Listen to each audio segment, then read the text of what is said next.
O nosso Ciro Gomes vai ficar agora aqui à disposição das senhoras e senhores.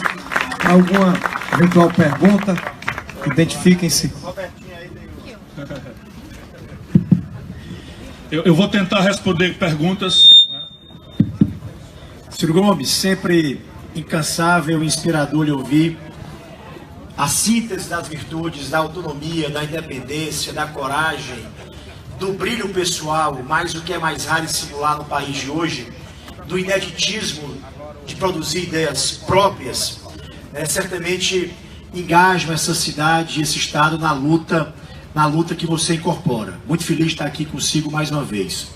Você finalizou sua fala falando das frases simplistas, sedutoras e perigosas que rodeiam o debate da política atual. E eu queria tratar de um tema muito doloroso ao povo brasileiro, citado por você no início da sua palestra. De todos os serviços públicos que estão na responsabilidade dos municípios brasileiros, de longe, sem comparação, o demograficamente, nem falo socialmente, mais relevante é a saúde. Para dar um exemplo aqui claro em números, aqui nessa cidade, nós temos 230 mil estudantes na escola pública municipal. Temos 1.100.000 usuários de transporte público. E temos quase 2.100.000 usuários exclusivos do Sistema Único de Saúde. Dito isso, se ouve majoritariamente por setores da política brasileira, infelizmente, que o problema da saúde não reside na questão do financiamento, mas sim, e aí vai a simplista, perigosa e falaciosa redução do problema. Reside no problema de gestão. Não que a gestão tenha que aprimorar, se reinventar, dar mais eficiência, mas o problema é numérico. O Canadá, que tem uma população demograficamente menos diversa, epidemiologicamente muito menos complexa que o Brasil, comparando os percentuais de gasto do PIB com saúde aqui, juntando gasto público e privado, comparando sistemas nacionais semelhantes, se gasta menos de 60% do que o Canadá gasta da participação do PIB em saúde. Há um grave problema aí posto, de financiamento. Sendo esse um serviço público tão caro pelo apelo introduzido, pela necessidade do povo e pela natureza da circunstância, da procura de um cidadão por um serviço de saúde, lhe faço a pergunta, também tendo em vista que em 2009, esses mesmos setores que simplificam o debate da saúde, a simplista e falaciosa frase, esse é problema de gestão, roubaram desse sistema 40 bilhões de reais. A minha pergunta ao amigo, ao nosso líder político nacional, Ciro Gomes, o que é que você pensa a respeito do financiamento dessa política brasileira que é, repito, demográfica e socialmente a mais reclamada dos municípios brasileiros? Muito obrigado. Eu que agradeço, Roberto. Você que é dublê de especialista no assunto e um prefeito extraordinário, tenho muito orgulho de ser seu eleitor. Traz a semente da resposta. O SUS é uma ideia generosa. Se no Brasil faltam planos, ideias, institucionalidades para resolver equações, por exemplo, a segurança. A segurança pública, eu estou estudando com grupos muito heterogêneos no Rio de Janeiro, em São Paulo, e profissionais de segurança, de rua, intelectuais, juízes, estão se reunindo em São Paulo e no Rio de Janeiro, especialmente. Eu me desloco, passo ali, e há uma brutal perplexidade, porque o sistema tradicional, vou dizer aqui uma heresia, está funcionando. Opa, como assim? Pois é, o sistema tradicional está funcionando. Olha aqui os números, até para meu susto. O Brasil tem hoje 700 mil presidiários. 700 mil presidiários. Esta é proporcionalmente a maior população carcerária do mundo. Em termos absolutos, nós só perdemos para os Estados Unidos, que tem 300 milhões de habitantes. O Brasil já tem uma população carcerária de 700 mil presos. Ou seja, para 700 mil criminosos, ou assim acusados de, a polícia já prendeu, o Ministério Público já denunciou, o juiz já condenou e o sistema prisional já segregou. E isso tudo é um fenômeno relativamente recente, dos últimos 10 anos. Essa explosão da população carcerária. E no mesmo período, a taxa de homicídios no Brasil sai de controle completamente. E os assaltos, que são o roubo que mais assusta a classe média, também exponencialmente explodiram. Portanto, a grande discussão aqui é que o sistema tradicional não está respondendo. E a partir daí é uma brutal perplexidade, né? Defende-se que 1/3 desses presos foram jovens apreendidos em flagrante pela polícia, portando pequenas quantidades de droga. E que se, dizem essa corrente, dizem os adeptos dessa corrente, nós descriminalizarmos o uso de pequenas frações, 1/3 da população carcerária sairia do processo, livrando a penitenciária. Outros dizem, aonde isto aconteceu, ou seja, a legalização, aumentou. A experiência mais recente é do Uruguai, onde aumentou, né, o problema, depois da descriminalização.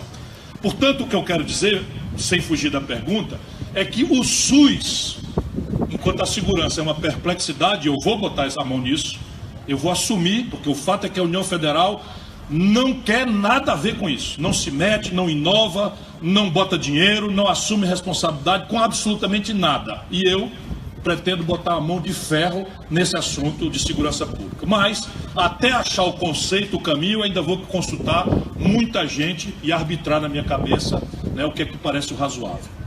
Na saúde, não. Na saúde, parece que nós achamos um desenho institucional que merece ser preservado. O anúncio generoso, embora ainda não muito longe de ser praticado, de que todo brasileiro, em qualquer nível de complexidade, sem qualquer tipo de condicionalidade, tem direito a uma atenção complexa de saúde que seja provida pelo Estado gratuitamente, é uma ideia muito generosa que nós temos que prover. Porém, o dado é que o desfinanciamento da saúde, eu tive o privilégio de servir ao Ceará também como secretário de saúde, sob a liderança do CID. Nós montamos aqui uma rede de saúde em que o CID, no governo dele de 8 anos, faz com que o Ceará duplique a quantidade de leitos públicos no Ceará. Então o CID, nos 8 anos de governo dele, duplicou a quantidade de leitos que o Ceará tinha. Porém, na mesma época do CID, governador, que duplica os leitos, o Ceará perde a mesma quantidade de leitos que o governo do estado criou. Como? Desde 2003, que os leitos conveniados estão congelados nas tabelas de procedimento. Então, qual é a dúvida de que tem um processo de desfinanciamento? A saúde no Brasil nunca foi capaz, a rede pública sozinha, de enfrentar a demanda dessa natureza, universal. Portanto, a rede conveniada sempre cumpriu um papel essencial que a gente conhece aqui. Hospital dos Acidentados, Santa Casa, como é que chama aquele sarto? Socorro, aquele ali do Pronto Médico, aquele outro lá da Barra do Ceará, Luiz de França da infância, aquele outro ali que eu comprei o leito lá, meu nome? Fernandes Távora e tal. Então, esses hospitais todos praticamente fecharam, o Curadars, o outro lá, dos Batistas, o Hospital Batista, né? Todos esses hospitais definharam porque a conta do financiamento simplesmente foi congelada. A tabela de procedimento está congelada desde 2003. E o investimento, por exemplo, que o Ceará fez, o Camilo está agora com esse pepino. Nós fizemos hospitais terciários de altíssima complexidade no Cariri, na Zona Norte, em Sobral, e ali na região de Quixeramobim, e estamos avançando para fazer outro em Limoeiro, né? E outro mais na região metropolitana. A União simplesmente não chega. Você está duplicando o IJF, o investimento é fácil de fazer. Agora, você para rodar um hospital terciário da complexidade do de Sobral, você gasta 100 milhões para montar o hospital e equipá-lo, e gasta 90 para rodar por ano. E a União simplesmente não comparece. Desertou de qualquer funcionalidade. E, ao contrário, prefere fazer o clientelismo. E não tem critério. O per capita do Ceará é muito mais baixo do que o per capita do Rio de Janeiro. Por cabeça, não estou falando que é merecimento maior ou menor do Rio de Janeiro ou menor. O per capita da Bahia é muito maior do que o per capita do Piauí. O por cabeça, quer dizer, o que a União repassa, porque preferem o clientelismo, a roubalheira, né, o privilégio, e aí não há dúvida nenhuma de que existe um problema entranhado na administração pública brasileira. Mas evidentemente não há padrão de gestão possível de ser alcançado sem um redesenho da equação de financiamento do Estado Nacional Brasileiro. E nesse momento isto é praticável, penso eu, porque o Pacto Federativo Brasileiro está rasgado. No momento em que nós nos reunimos aqui, a gente precisa dar um pouco de valor aos nossos tesouros locais. Nesse momento em que eu lhes falo, 21 dos 27 estados brasileiros estão com a receita abaixo da despesa. E o Ceará é o estado mais sólido fiscalmente do Brasil. A nossa crise aqui é na taxa de investimento, mas o Camilo está investindo 11%. O disparado maior volume de investimento do Brasil, 11% da receita corrente líquida. Mas olha o tamanho da crise, eu acho que o Cid chegou a investir 25, 26. Então repare bem, ou a gente aproveita este momento de colapso, Rio de Janeiro picando salário para pagar salário, o Rio Grande do Sul picando salário, Minas Gerais picando salário, e São Paulo só não está hoje atrasando funcionário por duas razões. Atenção, servidor público cearense, 4 anos que eles não dão reajuste aos funcionários de São Paulo, faz 4 anos que não tem reajuste, né, com a inflação que chegou a 12% num período de 2 anos, mais recente, mais alto de 6%, tem uns 20% de perda salarial na veia do conjunto. E por esses milagres que o judiciário brasileiro, ou parte dele naturalmente, produziu, São Paulo conseguiu uma liminar e passou 8 meses sem pagar a dívida. E quando a liminar, que era flagrantemente ilegal, caiu, pegaram o não pago e capitalizaram por fim. Ou seja, São Paulo ficou 8 meses sem pagar a dívida. Assim é garapa, né? Assim o Camilo ia resolver aqui os problemas até de beleza da feiura da gente, né? Da minha, no caso. Mais alguma? Ciro. Oi. Manuel Linhares. Manuel Linhares. Presidente da BH Nacional.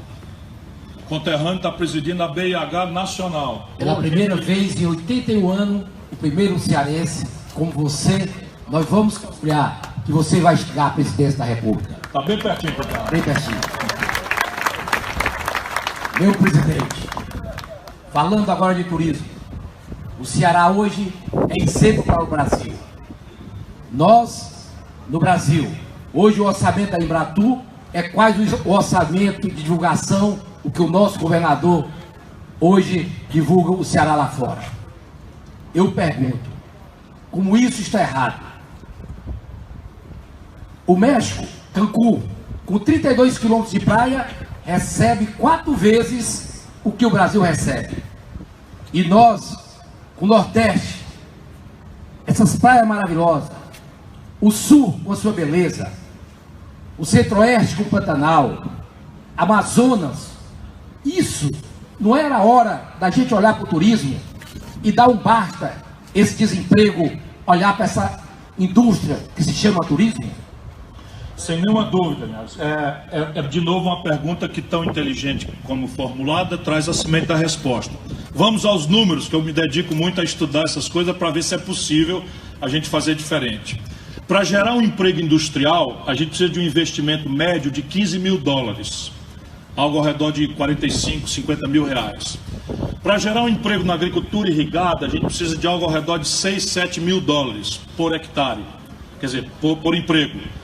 Para gerar um emprego em turismo, nós precisamos entre 1.500 e 2.000 dólares de investimento. Portanto, o Brasil precisa de uma indústria, estrategicamente, por aquela conta-efeito de equilíbrio das contas externas.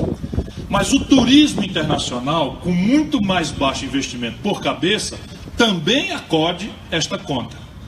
E o Brasil está atolado entre 5 e 6 milhões de turistas por ano, estrangeiros, há anos. Porque não há nenhum profissionalismo, não há a percepção sequer do potencial extraordinário disso.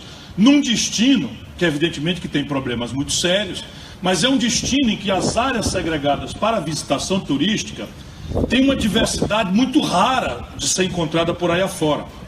Então você tem, no dia 31 de dezembro deste ano, Paris espera 10 milhões de pessoas vindas do mundo inteiro. 10 milhões de pessoas num dia. E a estrutura de Paris, né? Maravilhosa Paris como não é uma estrutura que pudesse responder à diversidade. Por isso que a gente aqui no Ceará precisa entender na contramão dessa estupidez nacional, de que praia sozinha não resolve não, porque praia sozinha tem em todo canto do mundo. O que resolve são elementos de retenção, equipamentos, museus, serviços, aquário, planetário, são essas coisas que retêm turista e que o perfil do turista qualifica. E isso, evidentemente, tem que ser uma política nacional muito poderosa, conterrâneo. Segura as pontas desse mandato aí, que se der certo para nós vamos conversar muito sobre isso, porque, mais ou menos, é o que nós fizemos no Ceará. Eu tenho uma certa alegria de ter sido um pouco pioneiro na percepção, né, desse potencial extraordinário que depois se revelou, né? Como uma gente maravilhosa como a nossa, uma natureza bem desenhada como a nossa, trata-se de profissionalizar, com estrutura, com equipamento, com capacitação, e atacar aquilo que o Camilo está finalmente conseguindo fazer, que é a inconsistência da malha aeroviária imposta pelo lobby de um oligopólio aqui. Nós praticamente, grandes emissores americanos passam aqui em cima para ir para São Paulo, passar 2, 3 horas para se desvencilhar de alfândega e não sei o quê, para voltar para cá 3 horas depois. Isso não é razoável, não vai acontecer. Portanto, transformar o Ceará num hub, não é, que tenha alternativas de voo, as pessoas vão começar a descobrir, especialmente na Europa, que você tem a possibilidade de acessar um paraíso tropical de sol o ano inteiro, com um agente especial, com uma culinária maravilhosa, com artesanato especial, com cultura, com identidade cultural absolutamente fantástica, com 7 horas de distância. Isso, sem dúvida nenhuma, tem potencial de explodir. Aí você imagina a Amazônia, outro ambiente. O Rio de Janeiro, né, outro ambiente. Foz do Iguaçu, outro ambiente. O Pantanal, outro ambiente. Para quem conhece o Brasil como eu, assim, com detalhes, isso é uma coisa extraordinária. O Brasil pode multiplicar por 5 a quantidade de turistas num mandato de 4 anos. Eu não tenho a menor dúvida disso. Boa noite. Pedi aqui o marido para segurar a minha saia por causa do vento. Eu não sou assanhada assim não, viu, presidente? Meu nome é Iris Gadelha. A minha pergunta é mais simples do que a do meu, a prefeita de Alto Santo. Essa mulher valente, guerreira, enfrentou e derrotou e destruiu o que há de pior na política do Ceará. Não falo não, quando eu me tremo todinha. Você não está só não. Obrigada. Minha pergunta é mais simples do que a do meu colega Roberto Cláudio, é apenas para saber do senhor qual a sua visão acerca da posição desses benefícios que chegam à população mais pobre. Eu queria que o senhor me retratasse aí no seu conhecimento como ficaria a nossa situação após sua posse como presidente da República. Obrigada. Veja, a rede de proteção social que foi montada no período do Lula, aproveitando experiências tópicas que aqui e ali vimos, ele consolidou e criou uma rede de proteção social sem par na história do mundo. É uma política muito importante, mas é uma política social compensatória. Então, o que é que eu quero dizer? É preciso manter isso, porque não dá para discutir estratégia de desenvolvimento com o nosso povo passando fome. E nós que somos do sertão sabemos como era.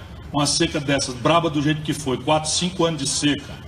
O que é que a gente assistia? Era saque nos mercados do interior, a gente olhando sem poder fazer nada, o povo realmente morrendo de fome, e a nossa capital, né, com pessoas humilhadas, com a mão calejada do trabalho, pedindo coisa. Então, esse conjunto de políticas, elas têm uma funcionalidade humana que tem que ser garantida. Eu sou indignado com quem fala mal disso, porque não sabe o que é o drama de você não ter o que dar de comer para um filho. E a gente que visitou o interior a vida inteira, a gente sabe, chegar ali de manhã, a mulher tem um pedacinho de pão e molhar na água para o menininho comer o pãozinho já seco. Eu cansei de ver isso e, assim, parte da minha indignação, que eu não quero nunca largar, é de ter testemunhado isso nos sertões de Sobral e da região norte. Isso mudou, isso tem que ser preservado. Entretanto, nós temos que introduzir uma dinâmica de empreendedorismo e empregabilidade nesses universos, porque o que bota uma nação para frente é o trabalho decentemente remunerado, não é política social compensatória. Ela terá que ser mantida como segurança alimentar, mas é preciso introduzir caminhos de empreender e de empregabilidade para que o nosso povo avance na direção do que ele merece, ser bem remunerado pelo trabalho. Boa noite, Ciro Gomes. Opa. É um prazer enorme estar aqui. É um prazer enorme estar aqui ao lado do senhor, ao lado de personalidades do Ceará e eu vou fazer uma pergunta para o senhor. Se o senhor for eleito presidente da República, eu quero saber se o senhor vai mudar a maneira como as pessoas são admitidas nas universidades públicas federais ou se o senhor vai manter o Enem mudando alguma coisa.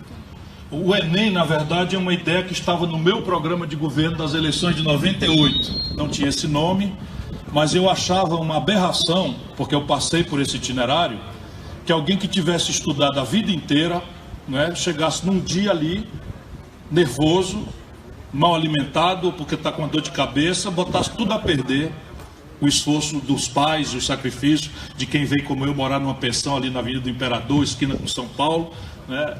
Então eu achava que era muito mais razoável que você abrisse o acesso às universidades por um conjunto de provas e títulos, né, que apurasse a evolução escolar e que o estudante viajasse. É evidente que nós temos que ampliar o ensino superior. Eles ficam muito zangados comigo porque eu levanto números e eu cheguei a um número absolutamente chocante. O Brasil, se nós juntarmos todas as universidades públicas e privadas, tem hoje ao redor de 18% de matrículas entre os garotos de 18 a 25 anos. A Colômbia, que é muito mais pobre do que o Brasil, já tem 42%. Então o Brasil está precisando ampliar, evidentemente que sem perder o controle, porque parte dessa expansão recente no Brasil, na conta de FIES, de ProUni, se deram para Arapucas, que gerou um novo tipo de gangster, né, que é o gangster que explora o ensino superior sem dar de volta qualificação nenhuma e não é responsabilizado por nada em relação a isso. Portanto, sim, eu pretendo manter e aperfeiçoar o Enem. Boa noite. Preto Zezé das Vagas, honrado pela sua presença, meu irmão. Obrigado, irmão. Eu acho que o Ceará tem algumas coisas que nos desafiam, né? Assim, a gente tem, principalmente nessa área, você está apostando muito numa agenda negativa. Eu acho que o Ceará tem muito avanço na educação, nós temos na política pública de juventude maior investimento, está vindo mais 2 PUCAs ali agora, nós temos muita coisa que avançou. Mas um dos desafios que eu estou percebendo, Ceará, é que está crescendo um clima que aí é ruim para a gente discutir política, que é um clima de medo, principalmente nos territórios mais vulneráveis, né? E a gente tem visto no mundo que o que tem diminuído esse medo e aumentado a convivência comunitária tem sido a melhoria de infraestrutura urbana. Só que na contramão desse processo, o que nós estamos vendo é uma receita grande sendo gasta numa militarização da vida social, que não tem reduzido nem o homicídio, nem tem melhorado, garantido essa convivência comunitária. E o reflexo é que grande parte da sociedade está sendo ganha por uma lógica de justiça com as próprias mãos, daí o crescimento, principalmente nos jovens, da ideia de pena de morte, a sanguinidade penal, de se armar, que é o que está preocupando a gente hoje, e me preocupa muito porque as políticas elas não dialogam, e a gente está vendo no Brasil inteiro, de ponta a ponta, o aumento, principalmente no Nordeste, apesar das melhoras sociais, econômicas, o aumento mais ainda do recrudescimento, do aumento da população carcerária. No Ceará nós temos uma curva perigosíssima, que não só a reincidência, mas agora uma nova curva de novos jovens entrando para dentro do crime, que aí é mais preocupante ainda, e com esse advento agora dos grupos que disputam territórios. A gente fez agora, mandei até um vídeo pro Roberto, feliz pra caramba, ele estava no Pantanal, esse final de semana, terminando a Taça das Favelas, e levamos 52 times de todos os bairros de Fortaleza e não teve conflito. E uma das coisas que a gente discutiu lá no território, com o comércio, através da Areninha, a gente montou comércio, cultura, esporte, juventude, mas principalmente a ativação dos círculos comunitários do território. Eu quero saber qual é a sua proposta para o Brasil, como é que a gente vai enfrentar a onda de medo e incluir essa juventude invisível nessa roda da discussão política. Você tem uma discussão aí que é de fundo, que eu estou circulando nos meios universitários do Brasil e do estrangeiro, e eu sinto, e eu até mencionei rapidamente aqui, mas basicamente, olhando a experiência do Ceará e a de Sobral, e essa perplexidade, porque todo o manual de fazer tradicional foi feito. Aqui o efetivo o que? Duplicou da polícia? O efetivo duplicou salários, né?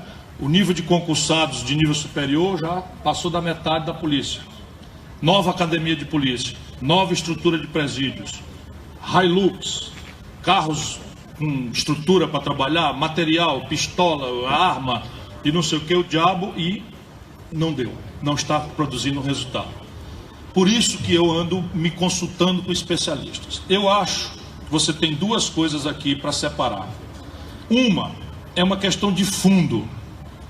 que é uma coisa que vai demorar, mas que é preciso começar agora. E a pergunta do amigo já indicia essa compreensão. É um esforço de reespiritualização da nossa juventude. Um esforço de reespiritualização, não estou falando de religião.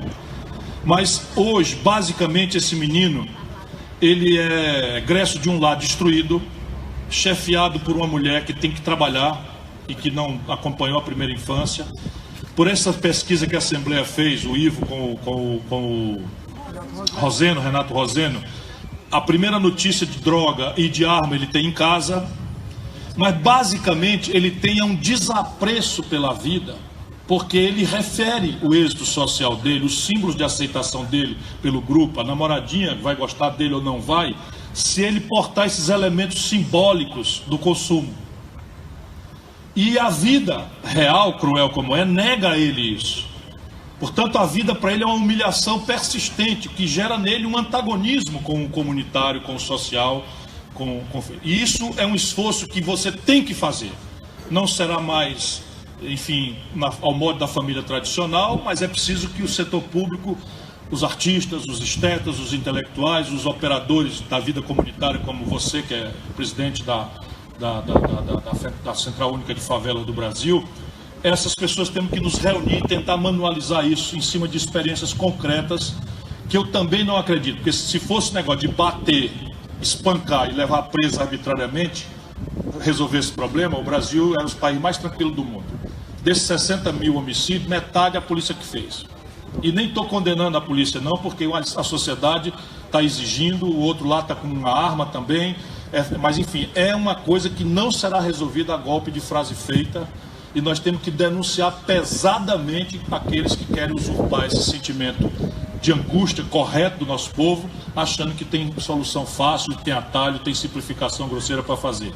E a outra grande questão é uma agenda pragmática. Então eu estou discutindo concretudes. Por exemplo, estão me dizendo que o inquérito policial é uma redundância, e eu me lembrei como advogado que de fato pode parecer que seja mesmo. Porque você faz o inquérito policial, ouve todo mundo, manda para o Ministério Público representa, e a Justiça, na instrução criminal, refaz tudo.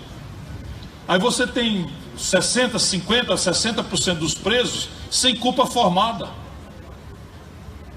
Né? Quando o judiciário fica repicando coisa. Então você pode e deve fazer algumas simplificações grosseiras. Né? Essa coisa das facções, você tem que ter uma política muito mais drástica. O Camilo Santana conseguiu na Assembleia do Ceará, que tem nos ajudado muito, uma lei que proibia torre de celular no entorno dos presídios. Pois bem, o Supremo Tribunal Federal declarou a lei inconstitucional. E aí o camarada está preso e comandando o crime de dentro da cadeia. Mandando queimar ônibus, atirando em delegacia, matando o policial que cumpre o seu dever. Isso não é razoável. Nós precisamos endurecer também, se não com a meninada, endurecer com essas facções. Tem que endurecer mesmo, para valer, mas é segregando, não é com negócio de tortura, nem simplificações grosseiras, porque isso também não resolve nada. Aplausos turbinados para Ciro Gomes. Mais uma vez, Deus lhes pague. Muito obrigado por tudo, especialmente pela presença, mas muito obrigado também. E desculpem aí, a gente procura fazer as coisas de forma transparente. Muito obrigado a todos de coração. Gostaria de convidar o